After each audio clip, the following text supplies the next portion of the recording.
කියලා අහනකොට සත්තු කතා කළේ නෑනේ. එතන ඉඳන් සත්තුන්ව කතා කරන්න බැරි වුණා. දරුවෝ දන් දුන්නා.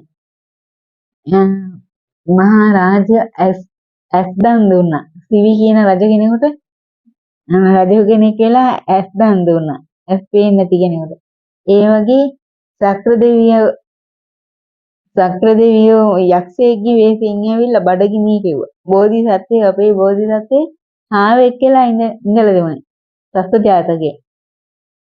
ආවෙක් කියලා ඉඳලා මං එහෙනම් මේ ගිනි ගොඩට පනින්නම් එතකොට මාගේ ශරීරය අනුභව කරන්න කිව්වා.